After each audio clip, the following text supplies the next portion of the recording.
Remember last time when I managed to dig up a VHS tape of that signal intrusion? There was something in the exposition that I actually neglected to mention. The Chipmunks got a whole theatrical movie towards the end of the show's run, known as The Chipmunk Adventure. It was about the main characters, Alvin's gang and the Chipettes, being tricked by two German diamond smugglers into traveling around the world and doing their dirty work for them. For most of the film, they're under the impression that it's a contest, and that the winner will get $1,000 in cash. But towards the end, they discover the scheme, initiating a chase scene. The song that plays during the moment is Diamond Dolls. You may be asking yourself why I bring up this specific song, and what it has to do with the last incident. But everyone, it happened again. It was roughly around 4 in the morning when I heard my doorbell ring. I was jolted awake by the initial noise, but soon fell back asleep. The next morning I woke up bright and early, walking to the front door to collect the paper. Here I found another VHS tape. Looks like this mysterious perpetrator took a few notes from last time, distributing stuff underground and all. The tape was covered in mold like the last one, but now also reeked of decomposition, which was strange. I saw from the last tape that the person making these wasn't the most hygienic though, so I just put the tape in my media player. It booted up with a scene from the Chipmunk Adventure, the part where the two groups have a battle of the bands in the Greek ruins. But right in the middle of the song, The Girls of Rock and Roll, the scene is, well, off. When it showed Brittany, Jeanette, and Eleanor ascending a staircase, Jeanette suddenly looks behind her, breathing heavily. Text appeared over a shot of her eyes widening. She was merely an animal to be hunted. There was then live-action footage of someone running through the woods, tripping repeatedly over their own feet. As they fell to the ground, a pair of pink-rimmed glasses landed in what was either snow or dirt, unsaturated due to the camera's low quality. The audio had been silent for a little while, but it suddenly cut back on with a voice, sounding like a teenage boy going through a voice crack and a grown man all at once, yelling something to her that I couldn't decipher. Text appeared yet again. "You know what I want, Simon." Another cut in the film. Jeanette danced around. The animation was superimposed over a photo of an empty grayscale bedroom. She didn't seem happy about singing or dancing. However, as her face was emotionless, eyes suggesting that she had been crying for a while due to their redness. "We don't have to do what you tell us to do no more. You get what you need and you don't want it anymore. We don't cry now. We don't know how." The vocals were isolated and sounded like almost desperate at some points, like Roger Waters during the end of Hey You. It was the voice actress, like she was about to have a panic attack as she sung. Then Jeanette paused, standing still.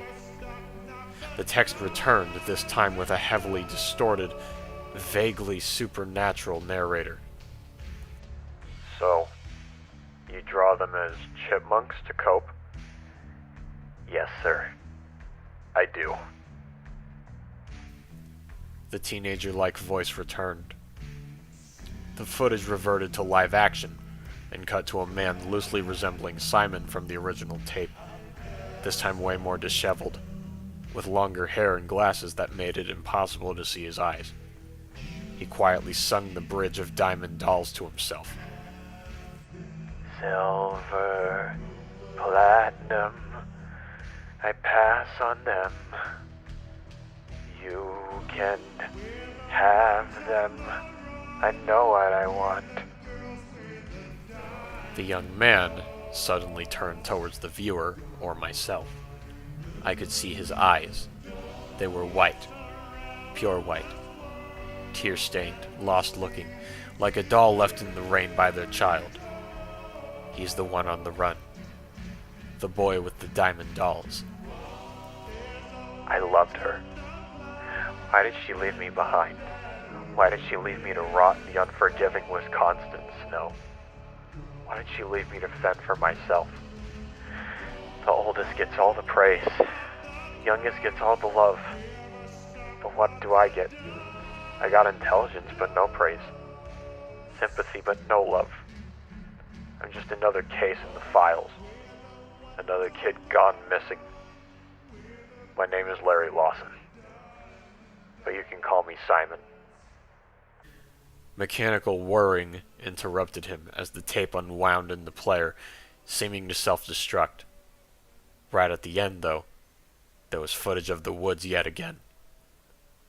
I saw Larry, or shall I say Simon, with someone standing behind him. Their hands were white like gloves.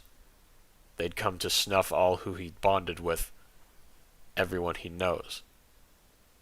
And I may be next.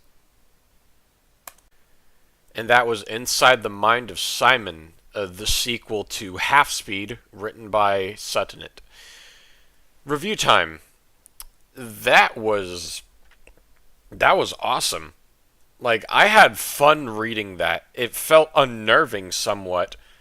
And though it had a cliche in the beginning, it was actually done somewhat okay-ish. There's only one problem I have with the introduction, but I'm gonna get to that in a minute. I want to start off with the positives first. First off, the contents of the VHS tape, they're all together like web, like a spider web, and they traverse at a steady pace. The pacing's well done. I like how it starts off normal, then it slowly shows how something is wrong, and then it finally gets to this Larry Lawson guy talking about how he's basically drawing the people he cared about as little cartoon characters, comfort characters on paper, to help him get over his insane trauma. And the song that he's singing, Silver, Platinum, I pass on them, you can have them, I know what I want. It's as if he's bargaining, he's begging for the people he cares for to come back. That's brilliant. That is actually that's actually a brilliant connection. I love that. My name is Larry Lawson, but you can call me Simon. It's like he's personifying himself throughout to prove his point further. It's gorgeous. It's glorious. Love it a lot. And that's where the tape unwinds. Now, onto some of the cons. My main problem I have is with the introduction. Because the intro is like, it was around 4 in the morning and I heard my doorbell ring, but I went back to sleep. I'm pretty sure no one would just go back to sleep if they heard a doorbell ring at their house. Could it be mail or could it be an intruder? Like, I'm pretty sure someone out there would get up and, like, look through their peephole. Like, don't you think?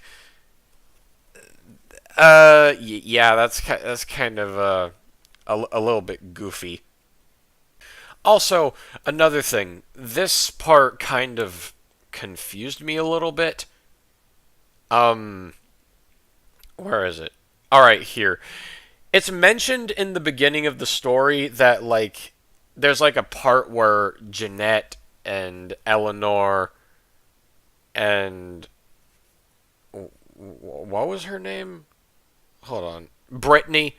They're all, like, going upstairs, but Jeanette is looking behind her. She looks scared. and the text appears that says she was merely an animal to be hunted. And the woods part, it's implied that Simon is the one running through, and near the end, he's like, "Why did she leave me behind?" Which I'm pretty sure is talking about Jeanette. Are we supposed to feel bad for both of them? Because if he's implying that Jeanette abandoned him, then, like, is this a punishment that she's getting? It's kind of a confusing mix that I feel like could be explained more, could delve into more detail about in this story, in this sequel. But I digress. My final rating would have to be an 8. An 8 out of 10. This was really cool. Really cool sequel to Half Speed, which was already disturbing in its own right. But some things could be fixed. It's not perfect, but it is a damn good story. But as always, this is simply my personal opinion. We all have our own opinions regarding these pastas. What did you think of the pasta? What would you have done to improve upon it? And as always, I will see you all in the next narration. I love you all. Bless.